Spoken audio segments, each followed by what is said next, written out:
Coming up next on Arizona Horizon, Ann Romney, the wife of former presidential candidate Mitt Romney, joins us to discuss her new book on living with multiple sclerosis.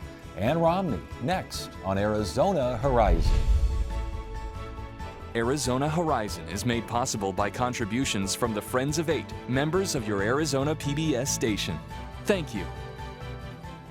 Good evening and welcome to Arizona Horizon. I'm Ted Simons. Ann Romney, the wife of former Massachusetts governor and presidential candidate Mitt Romney, has written a new book about her experiences fighting multiple sclerosis, a condition that affects over 2 million Americans. The book is titled In This Together, and it's a reflection on diagnosis, recovery, faith, and family. We welcome Ann Romney to Arizona Horizon. Nice to meet you. Good to have you here. Thank you. Why did you decide that? Now, you've written a couple other books. I have. I've got 3 books that I've written. One was a cookbook that was just fun. Ended up on the New York Times bestselling list. Shock to me. This one I got persuaded to write last year after I gave a speech, and someone in the audience came up, well, a friend of mine, and he said, "You've got to write this." And, you know, I thought, well, who's going to want to read about this? But it's not, it is about my journey with MS, but it's about all people that have, eventually in their life, they'll have a struggle. They'll have a point where they're brought to their knees. So it's how do we get through these moments, and what things do we draw on to help us? Could you have written this book earlier in your life? Diagnosed, I think, in 1998? In 98. Could you have written this 10 years after the diagnosis? No, I was still in the middle of, in the woods or in the rabbit hole. And I am out of the rabbit hole, and now I have perspective, and I'm doing really well. I'm in remission. When you're in the middle of something like that, you are consumed by it, you're overwhelmed by it, and yet, you know, I've come out the other end, and now I feel great, and so I was able to write this book. More importantly, the proceeds from this book go to the Ann Romney Center for Neurologic Disease, which we started about a year ago, which has about 250 scientists and researchers, not just studying multiple sclerosis, but multiple sclerosis, Alzheimer's, ALS, Parkinson's, and brain tumors. So it is now time for us to unlock the mysteries of the brain, and we have the diagnostic tools that we haven't had in the past. And it is an exciting time to be involved in something that we know we will make a huge difference in millions of people's lives. That center, correct me if I'm wrong, that's at Brigham and Women's Hospital in Boston? It's Brigham and Women's Hospital in Boston, and it is run by Dr. Dennis Selkoe, one of the leading experts on Alzheimer's, and Dr. Howard Weiner, one of the leading experts on multiple sclerosis. And they have found, they've been working together and collaborating for 25, 30 years, but they have found, like, if they study MS and they have this drug, they found that it maybe applies to ALS, or it applies to a brain tumor, or there are interdisciplinary things that are happening now that are really going to be exciting. Obviously, you know a lot about MS right now. Before the diagnosis, before this hit you in 1998, what did you know about it? Nothing. Well, I had a friend that had it, but I didn't really understand that much about it. I knew she was fatigued. I knew she was losing her balance. I knew she was weak. But I didn't understand anything at all beyond that. And honestly, when I started having these symptoms, it never occurred to me that that would be MS. So when they used those 2 letters, multiple sclerosis, MS, what was I think in your book you describe these as very dark and very lonely days. Yes, it was. And I went into that rabbit hole. Now, I have to say, when I first was in the doctor's office, you know, having my first appointment after my MRI, I saw in the waiting room a brochure, and I started reading about some different conditions, and one was ALS and one was MS, and ALS is Lou Gehrig's, and MS, and I was looking and I'm like, I could have either that or that. I knew I had either one or the other just by sitting in the doctor's office and reading the brochure. So when I had my diagnosis, in a weird kind of way, it was a little bit of a relief to know I didn't have ALS. But then I'm like, okay, now my life is over. And I really believed it was. Yeah. And I felt that way. And I lived that way for a number of years. So there wasn't, I know that for a lot of folks, a diagnosis of MS, an MS diagnosis, is kind of a diagnosis of exclusion. They've thought it was this, it's not. They thought it was that, it's not. And MS almost becomes the last man standing. Yeah. Is that how it was with you? Well, it's gotten better, and that's because MRIs, now you can see the sclerosis on the spine or on the brain.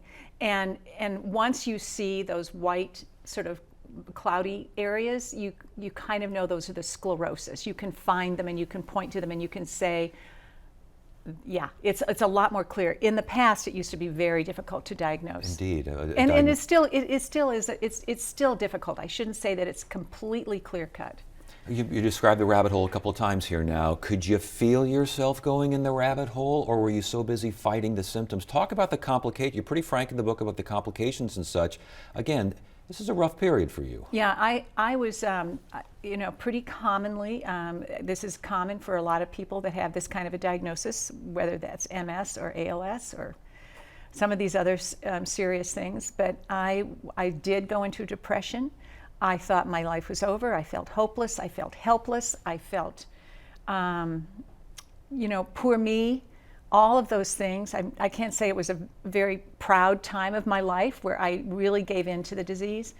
But I didn't stay there, which is what I want people to know, is that it's pretty common to be there, but you can fight your way out of it. So how did you fight your way out of it? Well, I had a wonderful husband that was, the title of the book is In This Together, and when he was with me during the diagnosis, we cried when we heard it, but then he said to me, Anne, it's not a death sentence, and we're in this together, and we can do anything if we're together. As long as it's not fatal, we'll be okay.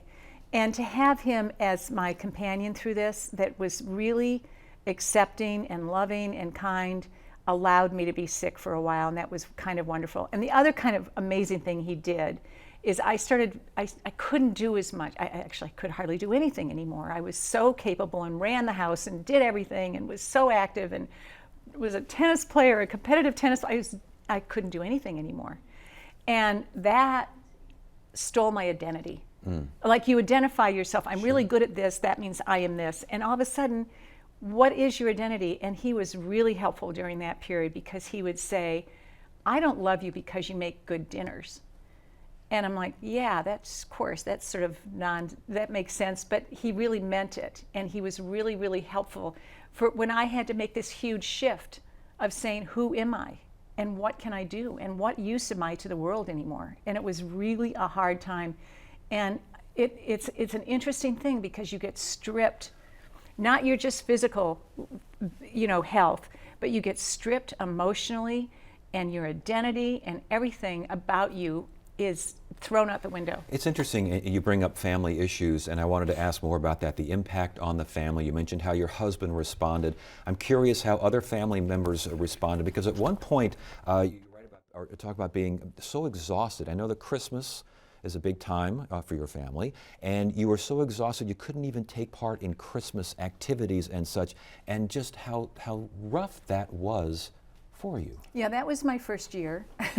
Yeah. And that was a whole huge adjustment, again, to my life is over, it's changed, I'm finished, I'll never have a good day, and that's where I was, and it was a pretty bleak, gray period for me. But the good news for people is, again, I want to give people hope that they don't need to stay there. Yes. You didn't stay there. I didn't stay there. Now, but I had to fight my way out. I had to crawl my way out. And you say he's not necessarily proud of that, but certainly this Ann Romney can understand what that Ann Romney was going through. Yes, I do, and I know that most people, this is pretty common, and and there's another piece to this disease, which is with a lot of autoimmune diseases, is the enormous fatigue, and trying to figure out how to get through your day when you're so fatigued is also very difficult. Did you find yourself, because for most folks who've made it in life in one way, shape, or form, there's a little bit of go-to-itiveness. There's an assertiveness. Just get up and go. Just like get out of bed, get going. What's the matter with you? Just pull yourself up and move. Did you go through? I did, and I was frustrated. I'm like, can I just? And I would do things like, okay, I'll get a good night's sleep, and tomorrow I'll be able to feel better. Mm-hmm. Okay, no, that didn't work. Okay, I will eat well, and then tomorrow I'll wake up and I'll feel nothing I did was making me feel better. And so it was like a pretty scary thing. Okay, so you're doing well now. So a treatment must have happened, or something must have happened between then and now. Right. What did you try? What worked? What didn't work also well? You know, what worked for me was I went to a different neurologist and he instantly put me on treatment. I went for about 2 months deteriorating very rapidly. And then because my first neurologist was like, well, there's nothing we can do for you, go home.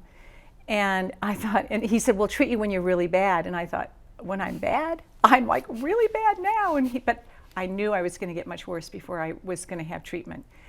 And the other neurologist I went to had a totally different feeling. He goes, no, we hit this hard and fast. The earlier we hit it, the harder we hit it, the more effective this is. Now, that is now Dr. Howard Weiner, who is the co-director of the Ann Romney Center. So I'm very grateful to him.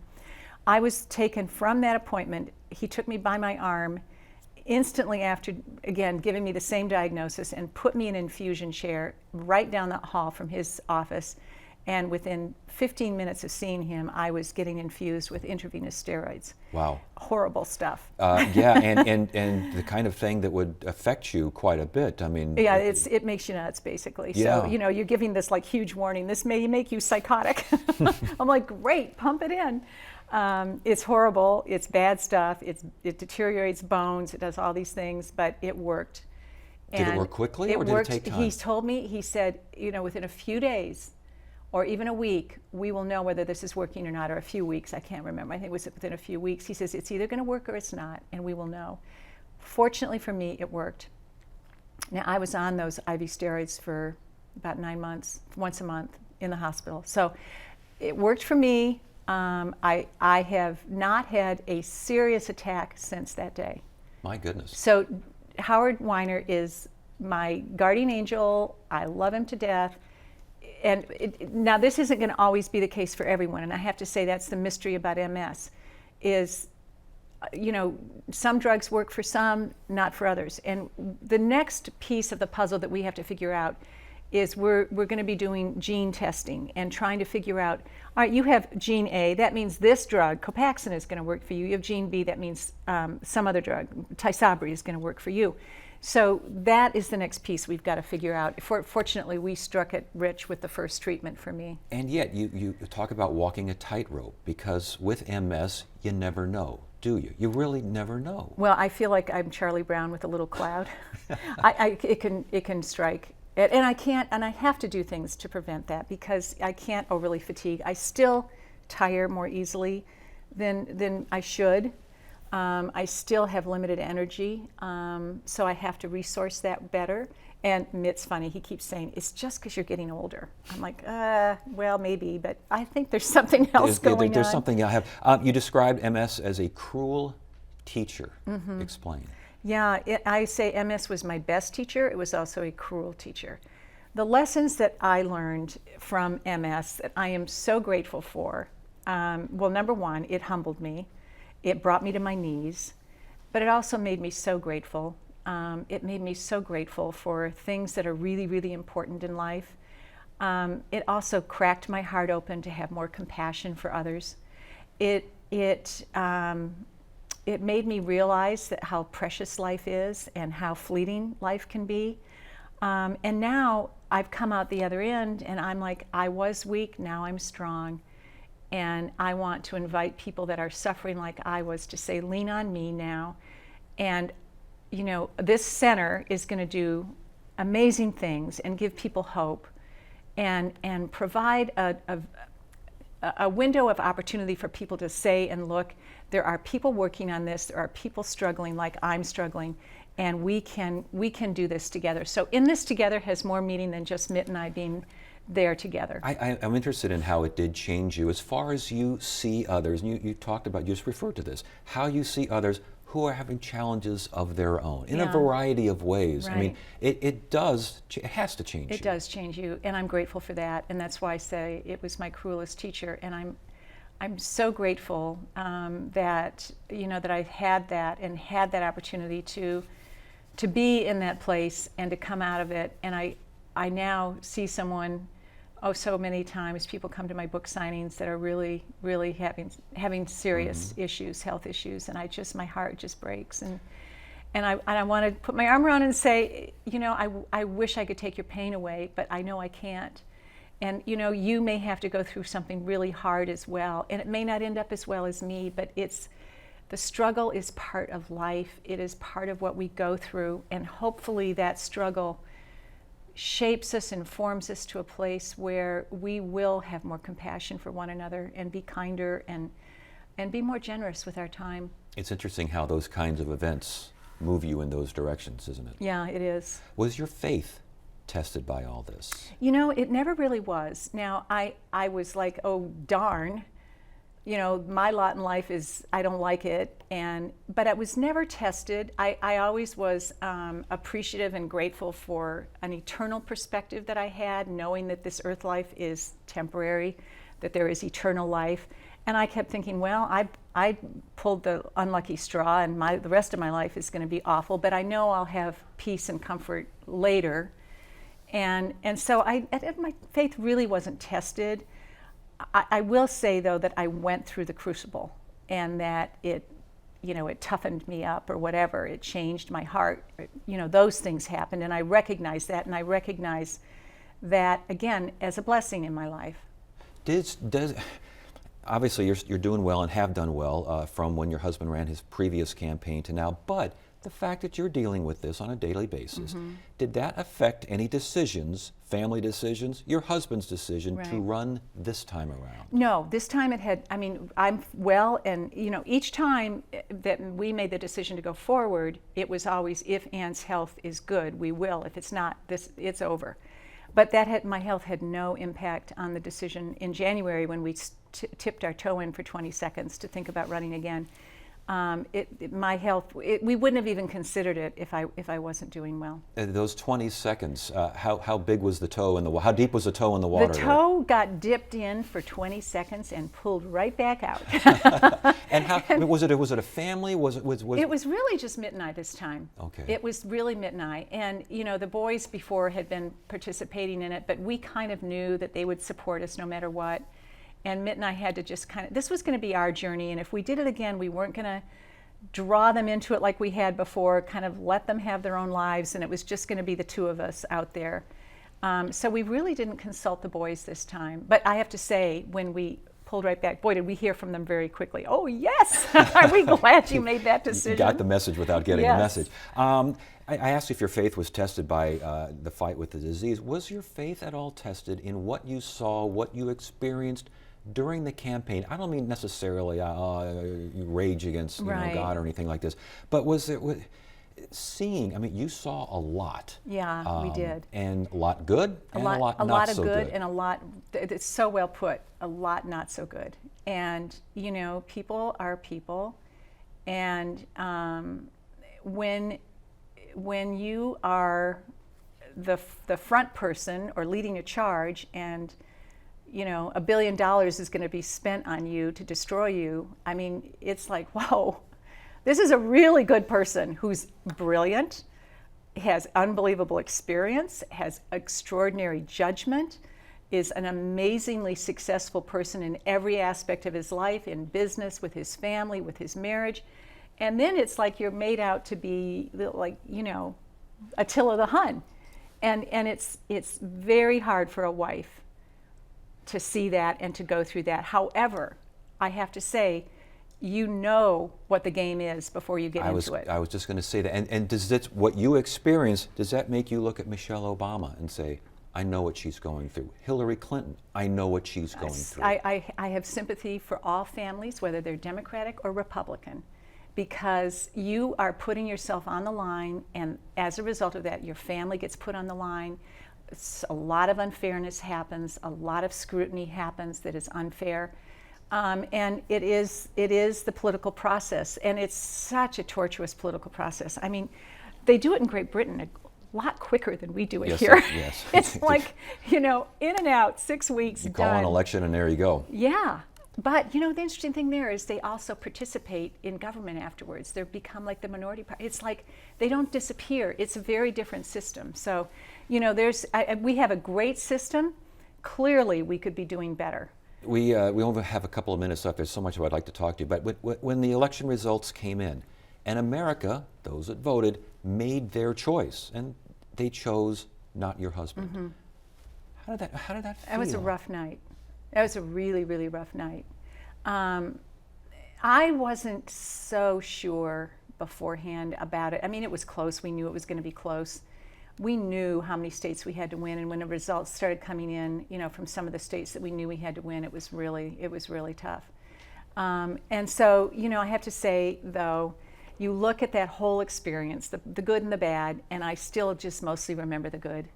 And, again, from that night, we've moved on. Life is wonderful. I'm involved in very extraordinary things that I'm excited about. And you turn another page and you move on. And we want to mention you have a book signing coming up tonight or tomorrow night? It is tomorrow at 5:30 at Deseret Book. All right, and with like 30 seconds left, for someone who's watching, either they're suffering from MS, they have a family member or a friend who's going through what you went through, what's your message? I would say please buy the book because you'll learn a lot. And it's important that family members understand as well what it means for someone that is suffering. And you'll have a great understanding by reading my book as to how you can help and what it's really like for the person that's suffering. Could you have used your book? I would have loved to have had back my in book. 1998? I would have loved to have had it when I was diagnosed. Well, Ann Romney, it's a pleasure to have you here. Thank you so much for joining, and continued good health. Thank you. Thank you. Thank you. Wednesday on Arizona Horizon, former Arizona Republic columnist John Talton will talk about his new book, A Brief History of Phoenix. That's at 5:30 on the next Arizona Horizon. That is it for now. I'm Ted Simons. Thank you so much for joining us. You have a great evening.